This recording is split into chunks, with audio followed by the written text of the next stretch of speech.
Hello friends, welcome to Techifin. तो इस video में हम डिस्कस करने वाले हैं कि हमें किस तरह के बैंक में अपना अकाउंट ओपन करना चाहिए है ताकि हमारा अकाउंट सेफ और सिक्योर रहे, क्योंकि इसको लेकर के काफ़ी सारे सवाल अभी भी आते हैं। हालांकि इस पर हमने ऑलरेडी कुछ वीडियोस बना रखे हैं कि कौन से बैंक में, किस तरह के बैंक में हमें अपना अकाउंट ओपन करना चाहिए है ताकि हम अपने अकाउंट को लेकर के पूरी तरह से श्योर रहें कि हमारा अकाउंट पूरी तरह से सेफ और सिक्योर रहेगा और हमारे पैसों का कुछ भी नहीं होगा। तो आइए वीडियो के टॉपिक की तरफ बढ़ते हैं। तो सबसे पहले तो आपको ये पता होना चाहिए कि बैंक्स भी कई तरह के होते हैं। सबसे पहले तो जो रेगुलर बैंक्स होते हैं, जिनको हम नॉर्मल बैंक या फिर कमर्शियल बैंक्स कहते हैं, जो बड़े बैंक्स होते हैं, फिर चाहे तो वो सरकारी बैंक हो, मतलब पब्लिक सेक्टर के बैंक्स हों या फिर प्राइवेट सेक्टर के बैंक्स हों। एग्जांपल दे देता हूँ, जैसे SBI, Punjab national bank, bank of Baroda या फिर central bank of India, bank of India, ये सारे जो है कॉमर्शियल बैंक है या फिर आप कह सकते हैं कि रेगुलर बैंक्स हैं। और ये जो मैंने आपको नाम बताए हैं ये सब पब्लिक सेक्टर बैंक्स में आते हैं, मतलब सरकारी बैंकों में आते हैं।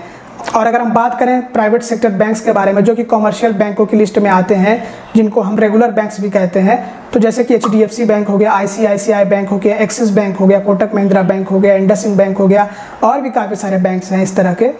तो ये जो कॉमर्शियल बैंक्स होते हैं, जिनको हम रेगुलर बैंक्स कहते हैं, ये पूरी तरह से बैंक होते हैं, मतलब कि इनको बैंकिंग का ऐसा लाइसेंस मिल रखा होता है कि ये सब कुछ बैंकिंग के काम करते हैं, बैंकिंग की सारी फैसिलिटीज़ प्रोवाइड करते हैं, बड़े बड़े बिजनेसेस को लोन भी देते हैं और छोटे से छोटे बिजनेसेस को, इवन इंडिविजुअल्स को भी लोन देते हैं, क्रेडिट कार्ड देते हैं, बैंक अकाउंट ओपन कराते हैं, सारे बैंकिंग के काम करते हैं।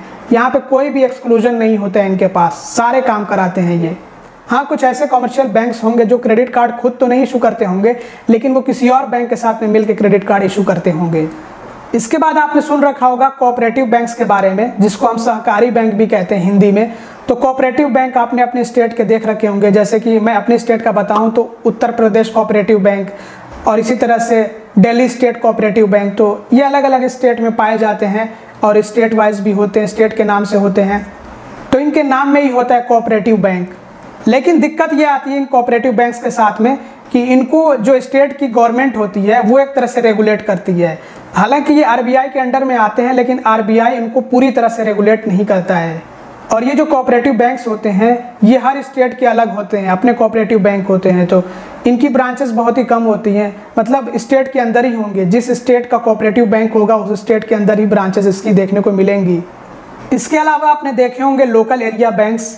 लोकल एरिया बैंक बहुत ही कम है इंडिया के अंदर, लेकिन कुछ एक बैंक हैं तो इनके नाम में भी लोकल एरिया बैंक लगा होता है, जिससे आप जान जाते हैं, समझ जाते हैं कि हाँ ये लोकल एरिया का बैंक है।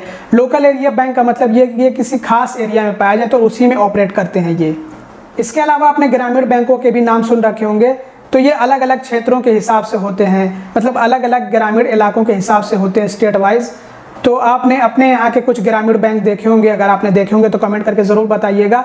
तो इनको जो बड़े कमर्शियल बैंक्स होते हैं वो चलाते हैं, ये उनके अंडर में होते हैं। तो कभी कभी को एक ग्रामीण बैंक को कोई एक कमर्शियल बैंक चला रहा होता है, तब तक दूसरा बैंक आता है, वो उसको एक्वायर कर लेता है और फिर वो दूसरे के कंट्रोल में चला जाता है। जैसे कि हमारे यहाँ पे एक काशी गोमती संयुक्त ग्रामीण बैंक था।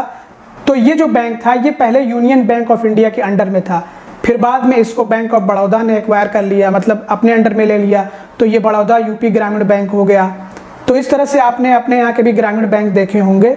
तो इनमें आपको ज़्यादा सुविधाएं मिलेंगी नहीं, ये क्रेडिट कार्ड वगैरह की सुविधाएं नहीं मिलेंगी, बल्कि जो इनका पेरेंट बैंक होता है वो क्रेडिट कार्ड की सुविधा ज़रूर से देता है। और जो डेबिट कार्ड वगैरह भी आपको मिलता है तो वो भी इनके पेरेंट बैंक से ही मिलता है। जो बैंक इनको चलाता है वही बैंक आपको डेबिट कार्ड वगैरह भी देता है। तो ये ग्रामीण बैंक कहलाते हैं, ग्रामीण क्षेत्रों के लिए बनाए गए होते हैं और इनमें आसानी से कम मिनिमम बैलेंस वाला अकाउंट ओपन हो जाता है, जैसे कि 500 रुपये, 100 रुपये, इस तरह से, मतलब कि आपको कम अमाउंट से अकाउंट ओपनिंग की सुविधा मिलती है इन बैंकों से। तो ये खास करके ग्रामीण क्षेत्रों में पाए जाते हैं और इनकी ऑनलाइन बैंकिंग सर्विसेज कुछ खास होती नहीं है। इसके बाद आते हैं स्मॉल सेक्टर के बैंक्स। ये भी प्राइवेट बैंक्स होते हैं, ये कॉमर्शियल बैंक की तरह से ही होते हैं, लेकिन बस इनमें फ़र्क ये होता है कि ये बड़े बिजनेसेस को लोन नहीं दे सकते हैं। ऐसे इंडिविजुअल्स को तो लोन देंगे और छोटे मोटे बिजनेसेस को भी लोन देंगे, लेकिन बड़ी बड़ी इंडस्ट्रीज़ को ये लोन नहीं दे सकते हैं, इनको परमिशन नहीं होती है। तो इनके नाम में लगा होता है स्मॉल फाइनेंस बैंक। आपने नाम सुन रखे होंगे, काफ़ी सारे स्मॉल फाइनेंस बैंक है, जैसे कि AU small finance bank, Fincare small finance bank, Jana small finance bank, Equitas small finance bank. तो आपने इस तरह के काफ़ी सारे नाम सुन रखे होंगे। तो ये जो स्मॉल फाइनेंस बैंक होते हैं ये नॉर्मली क्रेडिट कार्ड इशू नहीं करते हैं, लेकिन हाँ किसी दूसरे कॉमर्शियल बैंक से मिल करके टाई अप करके ये क्रेडिट कार्ड जारी कर सकते हैं। लेकिन इनमें एक बैंक ऐसा है एयू स्मॉल फाइनेंस बैंक, जिसको कॉमर्शियल बैंक का दर्जा मिल रखा है, तो ये बैंक खुद अपने दम पर क्रेडिट कार्ड इशू करता है।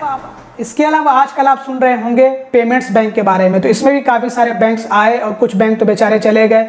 तो जैसे कि Airtel payments bank, Paytm payments bank, India post payments bank और भी जियो पेमेंट्स बैंक, पता नहीं कौन कौन से पेमेंट्स बैंक, और एक आदित्य बिरला भी आता था, आदित्य बिरला पेमेंट्स बैंक, वो बेचारा चला गया।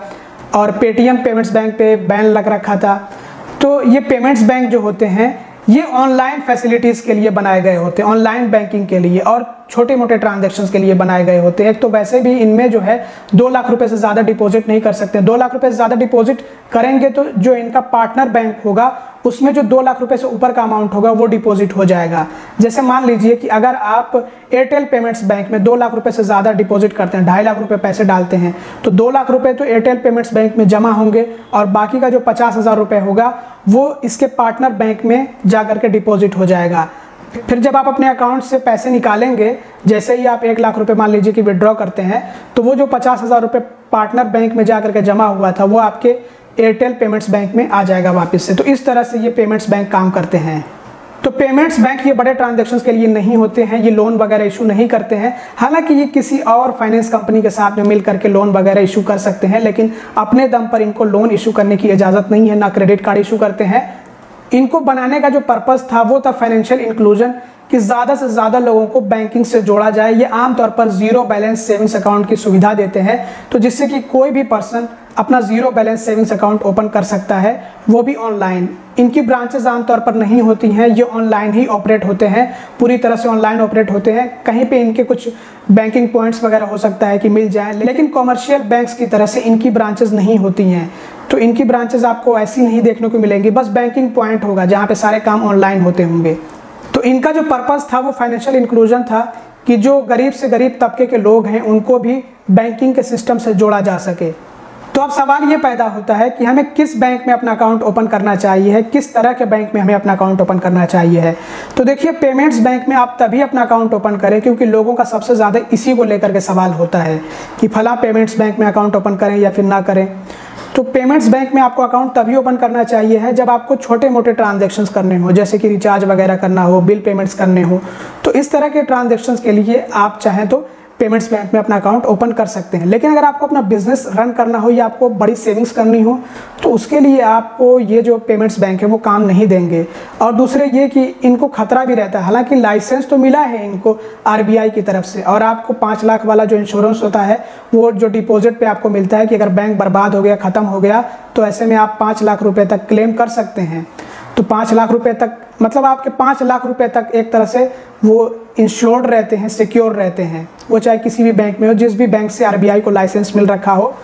इसके अलावा पेमेंट्स बैंक में स्टेबिलिटी भी नहीं होती है, जैसे कि आदित्य बिरला पेमेंट्स बैंक बंद हो चुका है पहले, ये तो आप लोग जानते ही होंगे, और पेटीएम पेमेंट्स बैंक पे रोक भी लगी, तो स्टेबिलिटी की भी कमी है। तो अब मेरे ख्याल से पेमेंट्स बैंक के बारे में इससे ज़्यादा मुझे एक्सप्लेन करने की ज़रूरत नहीं है, और आप समझ गए होंगे कि इसमें आपको अपना अकाउंट ओपन करना चाहिए या फिर नहीं करना चाहिए है। अब इसके बाद बात कर लेते हैं स्मॉल फाइनेंस बैंक की। तो स्मॉल फाइनेंस बैंक में आप बिल्कुल बेझिझक अपना अकाउंट ओपन कर सकते हैं। अगर आपका कोई बहुत बड़ा बिजनेस नहीं है, अगर आप एक इंडस्ट्रियलिस्ट नहीं है, बहुत बड़े बिजनेसमैन नहीं है, तो बेझिझक आप स्मॉल फाइनेंस बैंक में अपना अकाउंट ओपन कर सकते हैं।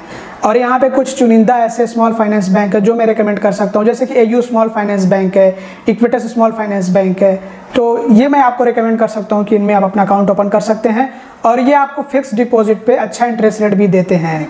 लेकिन कभी कभी कोई दिक्कत ये आती है कि कुछ जगहों पे जब हम स्मॉल फाइनेंस बैंक को ढूंढते हैं किसी तरह के पेमेंट के लिए, तो कुछ स्मॉल फाइनेंस बैंक हमें मिल नहीं पाते हैं। इसके अलावा स्मॉल फाइनेंस बैंक की दूसरी बड़ी प्रॉब्लम यह है कि स्मॉल फाइनेंस बैंक में आपको जो कमर्शियल बैंक या फिर रेगुलर बैंक सेवाएं देते हैं, जो फैसिलिटीज़, जो सर्विसेज देते हैं, वो सारी आपको फैसिलिटीज़ या वो सारी सर्विसेज नहीं मिल पाती। जैसे कि क्रेडिट कार्ड सारे स्मॉल फाइनेंस बैंक इशू नहीं करते हैं, सिर्फ एक बैंक है जो अपने दम पर इशू करता है, एयू स्मॉल फाइनेंस बैंक, और इक्विटस स्मॉल फाइनेंस बैंक तो एचडीएफसी बैंक के साथ में मिलकर इशू करता है, वो तो को ब्रांडेड क्रेडिट कार्ड है, वो तो एचडीएफसी बैंक का क्रेडिट कार्ड हुआ। और तीसरी प्रॉब्लम यह है कि स्मॉल फाइनेंस बैंक की ब्रांचेस भी ज़्यादा नहीं होती हैं। तो कुल मिलाकर स्मॉल फाइनेंस बैंक का भी जो दायरा है, जो एरिया है, वो अभी छोटा पड़ रहा है। मतलब ये आपको हर जगह काम नहीं दे पाएगा स्मॉल फाइनेंस बैंक में अगर आपने अकाउंट ओपन किया है तो। और कोऑपरेटिव बैंक जिसको हम सहकारी बैंक कहते हैं, इसको तो मैं बिल्कुल रिकमेंड नहीं कर सकता हूँ। हाँ, अगर आपको छोटी मोटी बचत करनी हो, कुछ सेविंग्स के पैसे हो, तो उसके लिए आप एक अकाउंट ओपन कर सकते हैं, फिक्स डिपॉजिट कर सकते हैं। सहकारी बैंक में भी आपको अच्छा रिटर्न मिलता है एफडी पर, तो वो आप कर सकते हैं। लेकिन बड़ा अमाउंट आप कभी भी डिपॉजिट मत करिएगा किसी कोऑपरेटिव बैंक में, क्योंकि एक बैंक का क्या हाल हुआ था एक कोऑपरेटिव बैंक का, वो तो आप सभी को पता होगा। अगर याद हो आपको तो कमेंट करके ज़रूर से बताइएगा। वैसे मैं इसके बारे में ऑलरेडी चर्चा कर चुका हूँ एक वीडियो में, तो आप कमेंट करके बताइएगा। देखना चाहता हूँ कि आपकी मेमोरी कितनी तेज़ है। तो कोऑपरेटिव बैंक भी यहाँ पे भरोसे के लायक नहीं है। और दूसरी बात ये है कि ये सीमित होते हैं अपने एरिया में, अपने स्टेट में। तो जिस स्टेट का कोऑपरेटिव बैंक होता है वो उसी स्टेट में ऑपरेट करता है, उसी स्टेट में उसकी ब्रांचेस होती हैं, और वो भी कुछ शहरों में चुनिंदा ब्रांचेस होती हैं, बहुत ही कम ब्रांचेस होती हैं। और ऑनलाइन सर्विसेज कुछ खास होती नहीं हैं, तो इनसे भी आप बचें। और ग्रामीण बैंक के बारे में बात करें तो देखिए, अगर आप ग्रामीण क्षेत्र में आते हैं, अगर आपको ऑफलाइन ब्रांच की सर्विस चाहिए है तो उसके लिए आप ओपन कर सकते हैं किसी ग्रामीण बैंक में अपना अकाउंट। अदरवाइज मैं रेकमेंड नहीं करूंगा, क्योंकि देखिए ग्रामीण बैंक भी किसी न किसी बड़े कमर्शियल बैंक, बड़े रेगुलर बैंक के अंडर में ही काम करता है। तो बेहतर है कि वो आप डायरेक्टली उसके पेरेंट बैंक में ही अपना अकाउंट ओपन कर लीजिए। जो बैंक उसको चलाता है उसी बैंक में आप अपना अकाउंट ओपन कर लीजिए। जैसे कि मान लीजिए कि बड़ौदा यूपी ग्रामीण बैंक है, उसमें आप अपना अकाउंट ओपन कराने से अच्छा है कि बड़ौदा बैंक में ही अपना अकाउंट ओपन करा लीजिए, बैंक ऑफ बड़ौदा में। क्योंकि जो ग्रामीण बैंक होता है ये एक तो ग्रामीण क्षेत्रों में ही होता है और वो अपने एरिया से रिलेटेड ही होता है। जैसे कि यूपी ग्रामीण बैंक में एग्जांपल दे रहा हूँ, तो ये यूपी में ही पाया जाएगा। अब ऐसा थोड़ी है कि राजस्थान में आपको यूपी ग्रामीण बैंक मिलेगा। तो ये एक दिक्कत होगी, ब्रांचेस बहुत कम होंगी, सीमित होंगी, और ऑनलाइन सर्विसेज आपको अच्छी नहीं मिलेंगी। तो साफ बात ये है, अगर आपको ऑनलाइन सर्विसेज अच्छी चाहिए हैं तो उसके लिए आपको किसी अच्छे बड़े कमर्शियल बैंक में ही अपना अकाउंट ओपन करना पड़ेगा। अब और कोई बैंक रह गया है तो कोई और बैंक नहीं बचा है, बस आप कमर्शियल बैंक्स, जिनको हम रेगुलर बैंक्स कहते हैं या नॉर्मल बैंक्स कहते हैं, जो पूरी तरह से बैंक होते हैं, जो बैंकिंग की सारी सेवाएं देते हैं, सारी सुविधाएं देते हैं, वही बच गए। मैं नाम भी बता देता हूं, जैसे कि SBI है, PNB है, बैंक ऑफ बड़ौदा है, बैंक ऑफ इंडिया है, सेंट्रल बैंक ऑफ इंडिया है, यूनियन बैंक ऑफ इंडिया है, इंडियन बैंक है, और कितने सारे बैंक, कैनरा बैंक है, दुनिया भर के काफ़ी सारे बैंक हैं। ये मैंने बताए हैं कमर्शियल बैंक्स के नाम, जो कि पब्लिक सेक्टर के अंडर आते हैं, मतलब कि गवर्नमेंट बैंक्स कह सकते हैं आप, या फिर सरकारी बैंक कह सकते हैं।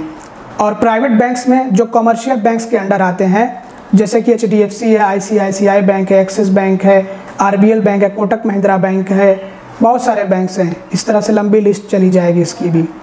तो इन सभी में सबसे अच्छा बैंक, सबसे बेहतर बैंक कौन सा है, मतलब किस तरह का बैंक सबसे अच्छा है? तो सबसे अच्छा है कमर्शियल बैंक, जिसको हम रेगुलर बैंक के नाम से जानते हैं। कमर्शियल बैंक्स में ढेरों सारी लिस्ट है, इसमें प्राइवेट सेक्टर के बैंक्स भी आते हैं, पब्लिक सेक्टर के बैंक्स भी आते हैं। तो आप जिनमें चाहें उनमें अपना अकाउंट ओपन कर सकते हैं। अगर आप चाहें तो किसी प्राइवेट सेक्टर बैंक में आप अपना अकाउंट ओपन कर सकते हैं जो कमर्शियल बैंक्स में आते हो, जैसे कि HDFC बैंक हो गया, एक्सिस बैंक हो गया, ICICI बैंक हो गया, इंडसइंड बैंक हो गया, कोटक महिंद्रा बैंक हो गया, RBL बैंक हो गया, यस बैंक हो गया, फेडरल बैंक हो गया, और भी कुछ बैंक्स हैं।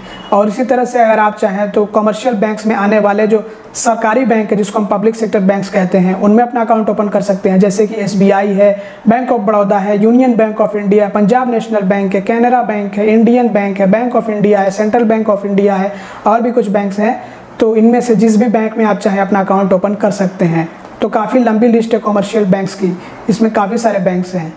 तो मैं आपको यही रेकमेंड करूंगा, यही सजेस्ट करूंगा कि अगर आपको अपना बैंक अकाउंट ओपन करना हो तो किसी कमर्शियल बैंक में अपना अकाउंट ओपन करें।